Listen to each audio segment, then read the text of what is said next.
Bonjour à tous, j'espère que vous allez bien. On se retrouve aujourd'hui pour une foire aux questions. J'ai lancé cette foire aux questions il y a quelques jours sur Instagram et sur YouTube et vous avez été une bonne petite vingtaine quand même à me poser des questions, donc c'est parti, on commence tout de suite. Et je pense que ça peut vous intéresser, surtout si vous aimez la danse. Je vais d'abord répondre aux questions que vous m'avez posées sur ma vie perso, sur ma vie pro. Ensuite, je vais répondre aux questions que vous m'avez posées sur tout ce qui concerne les vidéos. Ensuite, je vais répondre à toutes vos questions concernant la danse. Et en dernier, je répondrai aux questions qui concernent la danse, mais avec un aspect un petit peu plus technique. La première question, c'est une question de Lise. Qu'étudies-tu? Alors, en fait, je suis plus étudiante. Ça fait quelques années déjà que je suis plus étudiante. J'ai fait des longues études. J'ai 30 ans. J'ai terminé mes études, j'avais 26 ans, il me semble. Voilà, donc les études, c'est terminé. Mais par contre, je peux vous expliquer ce que j'ai étudié. Alors en fait, j'ai fait un bac S. Et ensuite, je suis partie en prépa bio, donc vous savez, les classes préparatoires aux grandes écoles. Donc moi, c'était une prépa BCPST, donc biologie, chimie, physique, sciences de la terre. Suite à la prépa, j'ai intégré une école d'ingénieur agronome à Paris, donc AgroParisTech pour ceux qui connaissent. C'était très intéressant de découvrir l'agronomie. Donc l'agronomie, c'est très général. Moi, je m'intéressais particulièrement aux cosmétiques et au marketing. Et petit à petit, je me suis détachée du côté scientifique. Mais en fait, je ne me voyais pas travailler dans un domaine scientifique et je me voyais plutôt travailler dans un domaine un petit peu plus glamour, un petit peu plus paillettes, si je puis dire. Et petite, j'étais passionnée par le dessin et en particulier par la mode. J'avais envie d'être styliste quand j'étais enfant et mes parents m'ont pas du tout poussée vers une voie artistique et j'étais plutôt forte à l'école, donc au contraire, ils ont poussé mon côté bonne élève. J'ai un papa qui est très scientifique, j'ai un frère qui est très scientifique. Forcément, ça m'a un petit peu poussée vers le côté scientifique et moi, c'était la bio que je préférais. Mais je me suis rendu compte en grandissant que j'avais besoin d'exprimer un petit peu davantage mon côté artistique ou du moins de travailler en lien avec la création et notamment avec la mode. Et du coup, suite à mes études d'ingénieur agronome, j'ai intégré une école de mode sur Paris, donc j'ai fait un master spécialisé en management de la mode. Donc j'ai intégré l'IFM, c'est-à-dire l'Institut français de la mode. J'en viens à la deuxième question, donc, qui est une question de Evana, et c'est quel est ton métier? Voilà, donc mon métier c'est de travailler chez un petit créateur indépendant, un créateur de prêt-à-porter de luxe.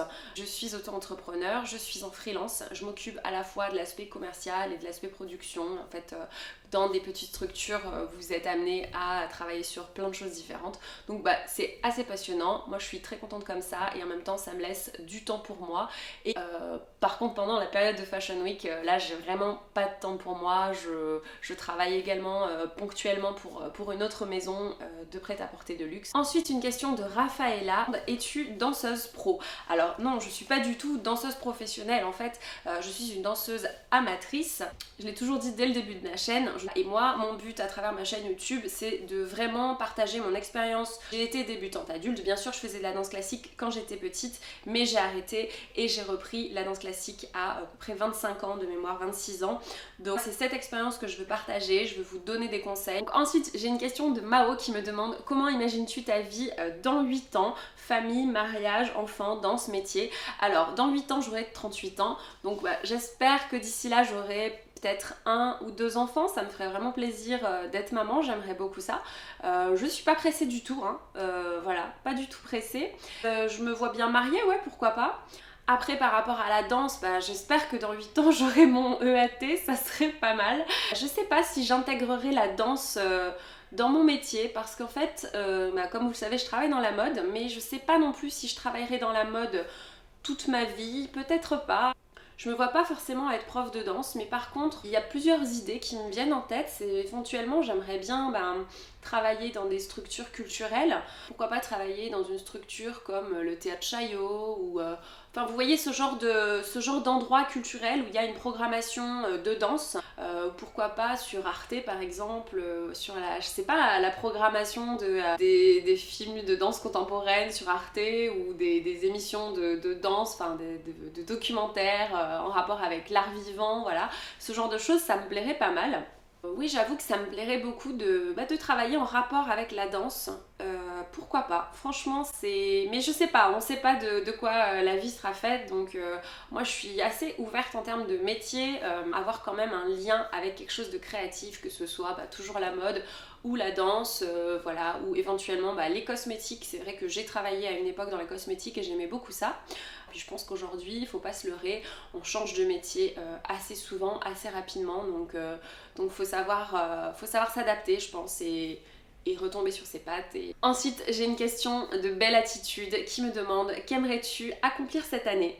Vous avez peut-être vu ma vidéo sur les résolutions de l'année 2017. Faire des progrès en danse, ça serait vraiment génial. Faire une double pirouette mais en pointe, parce que là je suis en train de vraiment travailler les pointes, les pirouettes, les tours piqués, ce genre de choses. Voilà, de faire même 2 tours, 3 tours, je sais pas.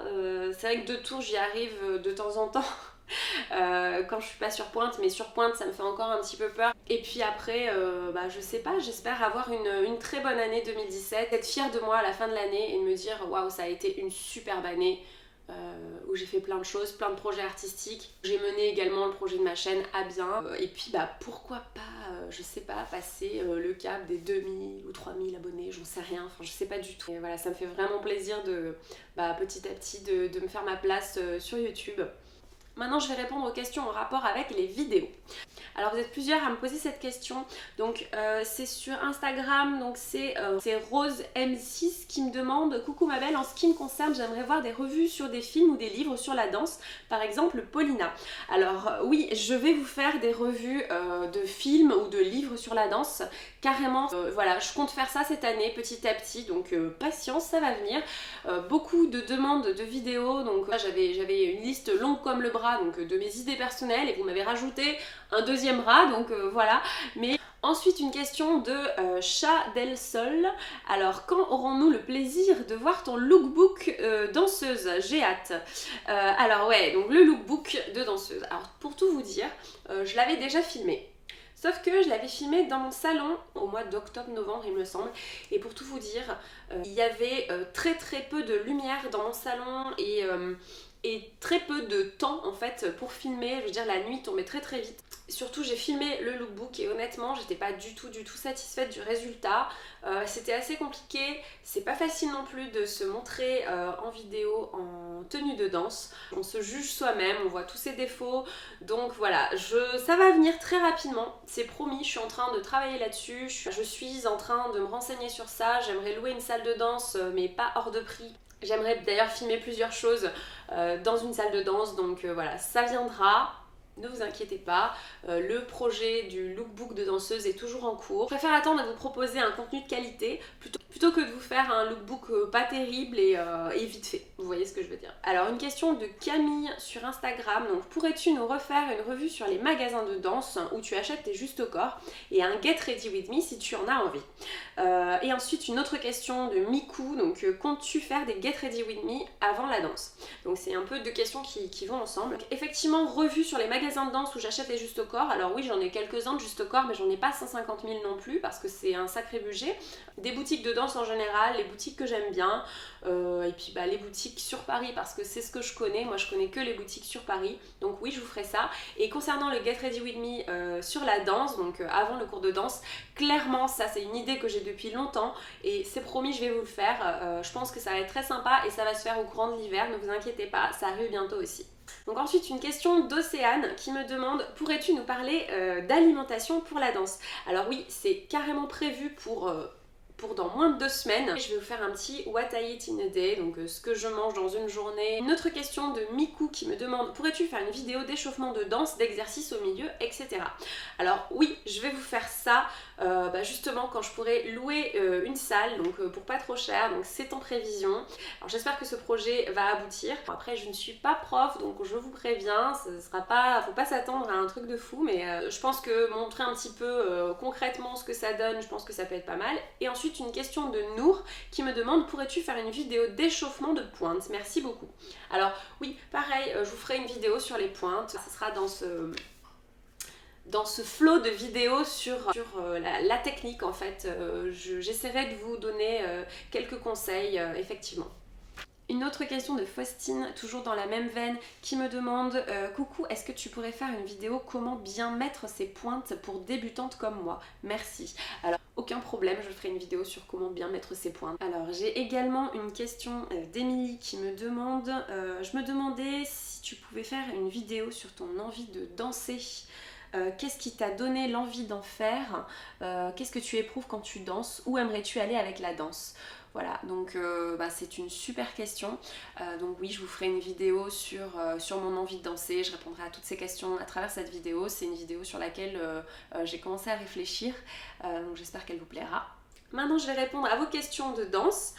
Vous m'avez posé plusieurs questions sur les carrières de danseurs ou danseuses. Alors, la première question, c'est Mao qui la pose. Jusqu'à quel âge maximum peut-on commencer la danse pour avoir ne serait-ce qu'une mini-carrière? Et pourrais-tu nous donner quelques conseils qui t'ont aidé? Alors déjà, moi, je n'ai pas de carrière de danseuse. J'ai 30 ans et je suis pas danseuse professionnelle. Alors, jusqu'à quel âge peut-on commencer la danse pour avoir ne serait-ce qu'une mini-carrière? Je dirais 15-16 ans, ça peut être pas mal. Enfin, je pense qu'il faut avoir fait de la danse étant ado au minimum, fin de l'adolescence au maximum, pour ensuite vraiment se concentrer sur une formation. Enfin, je sais qu'il y a des formations qui existent pour danser, pour devenir professeur de danse par exemple. Et si tu veux avoir une mini carrière ou une carrière de prof, je pense que c'est jouable de ne pas commencer la danse à 3 ans quoi. Mais par contre, c'est vrai que si tu veux faire voilà, l'Opéra de Paris, là faut commencer quand même assez tôt, faut commencer enfant. Je crois que c'est vers 10-11 ans maximum, et si on veut avoir vraiment une très bonne carrière, faut commencer quand même vachement tôt. Je pense qu'il faut pas se leurrer. Si on veut être danseur étoile, que ce soit dans n'importe quelle compagnie du monde, que ce soit l'Opéra de Paris ou autre, je pense que 10-11 ans c'est un petit peu la limite, 12 ans, voilà. Après Jlocage, il a commencé la danse à 11-12 ans il me semble. Ensuite, autre question, donc là c'est Camille qui me pose cette question. Avais-tu envisagé de devenir danseuse professionnelle? Penses-tu qu'il faut venir de grandes écoles pour y parvenir? Moi j'avais pas envisagé étant enfant de devenir danseuse professionnelle, dans le sens où moi j'ai commencé la danse, je devais avoir 4 ans, enfin 3-4 ans, c'était l'éveil corporel, et ensuite j'ai enchaîné sur la danse classique, mais je me suis assez vite arrêtée. Je crois que c'est vers 6 ou 7 ans que j'ai arrêté la danse classique. Je voulais faire du patinage. Pour moi la danse c'était un jeu, c'était un amusement. Petite, je me posais pas cette question en fait de qu'est-ce que je voulais faire plus tard. C'est vrai que la danse est redevenue une passion. J'avais pas en tête de devenir danseuse parce qu'en fait pour moi c'est un peu comme je vous expliquais pour le dessin et le stylisme. En fait pour moi l'idée d'une carrière artistique était pas envisageable en fait. Si vous voulez, mes parents m'ont pas poussée vers une carrière artistique, au contraire ils m'ont dit non mais quand t'es artiste tu galères, tu n'arrives pas à joindre les deux. Fais des études carrées et tu avanceras comme ça. Mais sauf que c'est venu plus tard en fait le regret de ne pas avoir fait de carrière artistique. Effectivement quand j'ai eu la vingtaine et que j'ai repris la danse après la prépa, j'ai eu un petit peu une envie de reprendre la danse de manière sérieuse.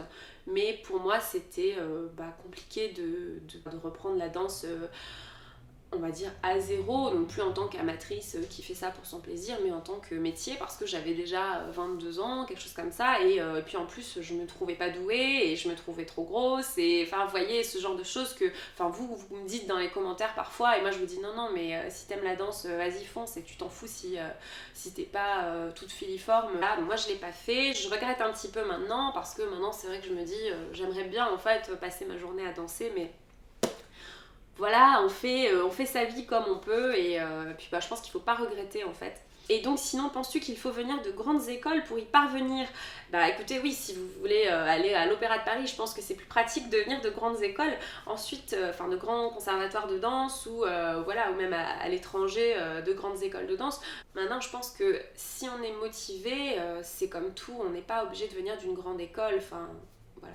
Toujours dans la même veine, une question de Aurore qui me demande: crois-tu que si on commence la danse classique à 15 ans, il est possible d'avoir une carrière? Ça rejoint un petit peu la question de Mao, donc voilà, moi je pense que c'est totalement possible à 15 ans de commencer la danse de manière sérieuse, de suivre une formation et ensuite de se lancer. Autre question de Camille qui me demande: fais-tu des stages de danse pendant les vacances? Alors j'adorerais faire un stage où je partirais à la campagne, une semaine ou deux, et faire que de la danse, que de la danse, que de la danse toute la journée et progresser. Mais ce que j'ai fait cet été, c'est qu'il n'y avait plus ma prof de danse dans mon école. Il y a certains professeurs qui prennent pas les 2 mois de vacances, qui prennent que 1 mois, et donc en juillet, il y avait quand même des cours dans mon école et j'y allais de temps en temps, et ça m'a fait beaucoup de bien de danser jusqu'à fin juillet. J'ai trouvé ça génial, parce que sinon c'est vrai que 2 mois de pause pendant l'été, je trouve ça un petit peu long et ça me manque vraiment. 1 mois, c'est vraiment le maximum que je peux tenir sans danse. Ensuite, une question de Margot qui me demande à partir de combien d'années de danse penses-tu que l'on peut faire des concours de danse, et en as-tu déjà fait?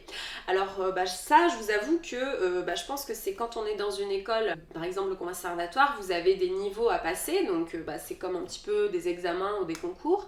À partir de combien d'années de danse penses-tu que l'on peut faire des concours? Je dirais, je sais pas, peut-être 5 ans de danse, 5 ans, 6 ans de danse. C'est une idée qui commence à me trotter dans la tête. Je suis clairement pas encore prête, mais j'espère que dans 2 ans je serai prête, et voilà, je dirais que allez, 4, 5 ans, 6 ans de danse pour passer l'EAT, donc examen d'aptitude technique. Enfin là c'est un examen, c'est pas un concours. Pour ce qui est de passer des concours, je vous avoue que c'est encore assez mystérieux pour moi, mais je vais me renseigner petit à petit et je répondrai à cette question un petit peu plus tard. Ensuite, j'ai juste une remarque. Alors ça, c'était quelqu'un qui m'a commenté, donc c'est Alice qui a commenté ça un petit peu en rigolant. Donc si tu veux être végane, tu peux pas faire de danse car il y a du cuir, du daim, etc. Dans les pointes, en fait, c'est ça qu'elle voulait dire. Alors effectivement, les pointes contiennent du cuir dans la semelle. Il y a quand même des danseuses véganes. Ça n'est pas incompatible, mais bon, je pense que plus on sera de véganes ou de végétariens, plus il y aura de véganes dans le monde, plus les marques comprendront qu'il faut arrêter de produire du cuir. Dans ce cas-là, ils trouveront des solutions alternatives.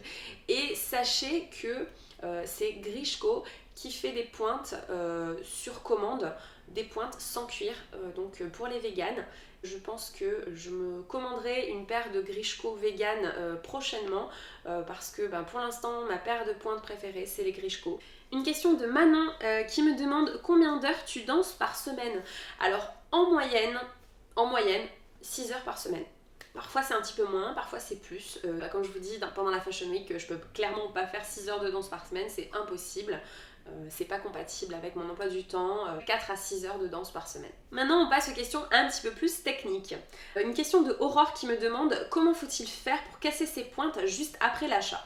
Alors il y a plusieurs choses. Donc déjà après l'achat, si tu es en train de travailler ton pied et travailler tes pointes parce que tu débutes sur pointe, il ne faut pas les casser comme ça toi-même avec les mains. Il faut vraiment essayer de faire travailler ton pied avec tes pointes neuves qui sont forcément un petit peu dures. Et donc l'idée c'est de s'échauffer. Tu peux préparer tes pointes avant ton premier cours. Moi je te conseille de mettre tes pointes, de mettre une bonne paire de chaussettes par-dessus, donc ça va tenir chaud. Tu peux faire par exemple des dégagés, voilà. Pense toujours à passer par la demi-pointe et faire des relevés également, des relevés sur pointe. Donc tout ça, ça va t'aider à assouplir un petit peu ta pointe, surtout si tu mets une bonne paire de chaussettes par-dessus. Voilà, toi tu vas t'habituer à la sensation, la pointe va se faire un peu plus rapidement à tes pieds. Ça c'est un conseil qui marche, qui a marché pour moi en tout cas. Entraîne-toi un petit peu chez toi avant d'avoir ton cours. Après c'est au fur et à mesure, et il ne faut pas trop casser ses pointes vite après l'achat soi-même. Va doucement et voilà, il faut vraiment que ce soit ton pied qui fasse le travail pour casser la pointe. Et ensuite, en fait, pourquoi les danseuses professionnelles cassent elles-mêmes leurs pointes, elles tapent, voilà, elles ont tout un rituel pour casser leurs pointes.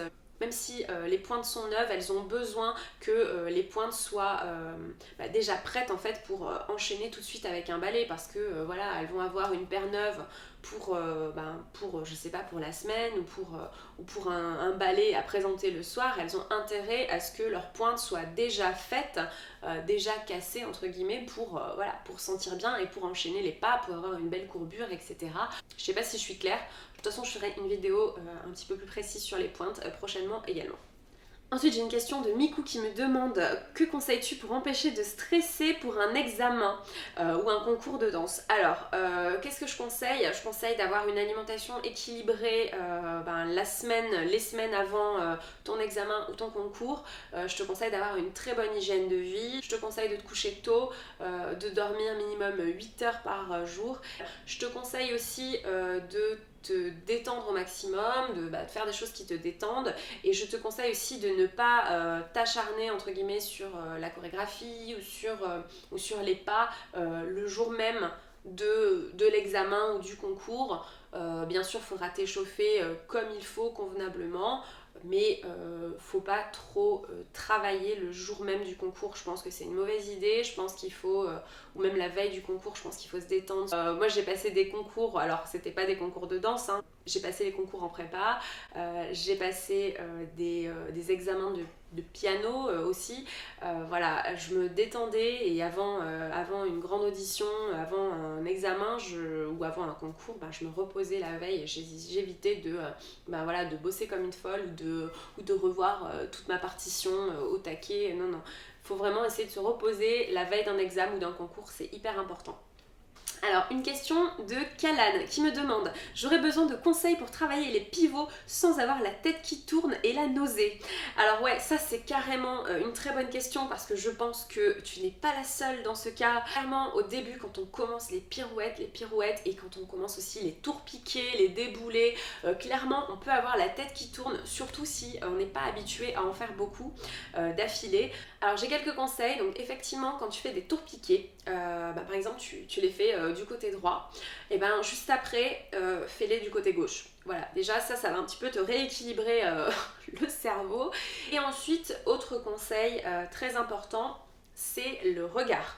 En fait, dans tout ce qui est pivot, donc les pirouettes, les déboulés, les tours piqués, il faut que tu te fixes le regard, vraiment tu fixes un point, et ton regard va être ton repère. Ce point-là va être ton repère, donc tu es en pirouette, tu te positionnes, ton corps a déjà pivoté, mais ton regard est encore fixe, et au dernier moment, tu décroches ta tête. Enfin, je sais pas si... Pour moi, c'est assez parlant le mot décrocher sa tête. Tu décroches sa tête et paf, tu reviens au point fixe tout de suite. Et en fait, c'est ça qui va faire que déjà ton cerveau va s'habituer, et comme ton regard sera fixe, du coup, ton cerveau aura moins la sensation que tu fais des tours comme ça. C'est la même chose pour les tours piqués. Moi, quand je fais une diagonale en tour piqué, je me fixe un point à l'autre côté de la diagonale. Essaye de fixer le point tout au long de ta diagonale, et vraiment de tourner la tête au dernier moment, de décrocher le regard au dernier moment, c'est important. Il faut savoir que les danseurs professionnels, à force de faire des tours, ils ont tellement l'habitude que le cerveau en fait ne ressent plus cette nausée, comme tu dis, ne ressent plus ce vertige, cette tête qui... C'est une sensation qui diminue au fur et à mesure que tu pratiques. Alors, ensuite, une question de Indy qui me demande: aurais-tu des conseils pour apprendre à lever les jambes plus haut dans les développés et dans les grands battements? En fait, il va falloir que tu trouves l'angle d'ouverture de tes jambes. Tu n'es pas obligé d'avoir les jambes ouvertes jusque là pour faire tes développés.